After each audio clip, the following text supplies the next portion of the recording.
Waalaikumsalam. Dengan Ina Islamet saya, betul ya? Iya Mbak, itu saya. Apa kabar? Alhamdulillah baik Mbak. Mbak apa kabar? Alhamdulillah, saya pun baik ya. Bagaimana hari ini Ina? Apa cukup lancar? Alhamdulillah cukup lancar Mbak, nggak ada kejadian yang cukup berarti sih.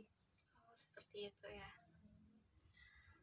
Senang ya saya bertemu dengan kamu gitu. Ada yang saya bisa bantu? Terima kasih Mbak sebelumnya. Jadi saya tuh ingin bercerita ke Mbak. Cuman saya tuh masih agak sedikit takut dan ragu kalau saya cerita ke Mbak. Nah takutnya kalau saya cerita ke Mbak itu Mbaknya nanti nyeritain lagi cerita saya ke orang lain.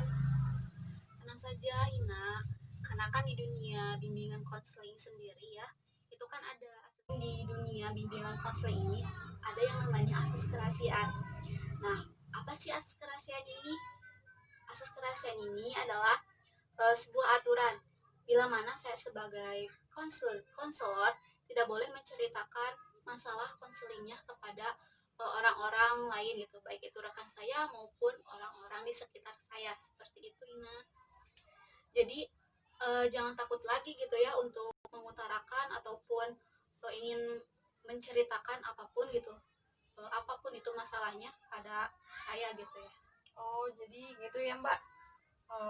Boleh deh.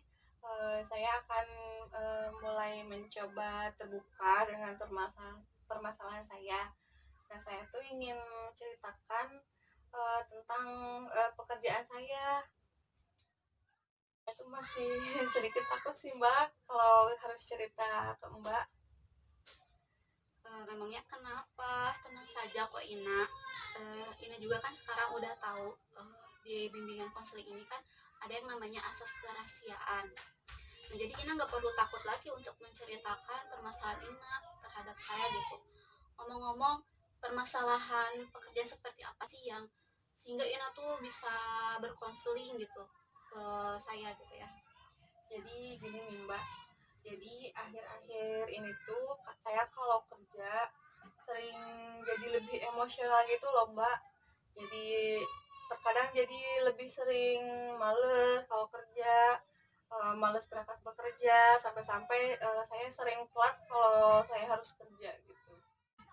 Memangnya ada hal yang membuat ini tuh ngerasa lebih nggak nyaman gitu, baik itu orangnya ataupun tempatnya seperti itu.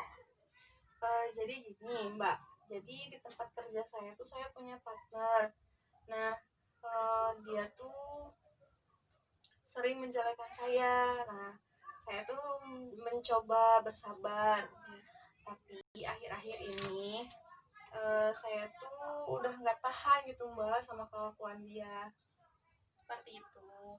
Kalau boleh saya tahu nih ya, hal apa sih yang membuat ini tuh ngerasa apa ya, ngerasa benci ataupun ngerasa hal nggak suka gitu terhadap dia gitu.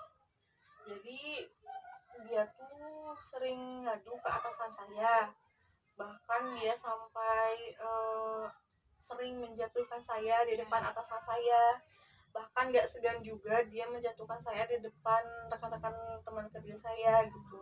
Nah itu tuh yang membuat saya kecewa kepada dia. Baik ya, kalau misalkan begitu menurut saya sih Ina jangan membenci dia gitu ya.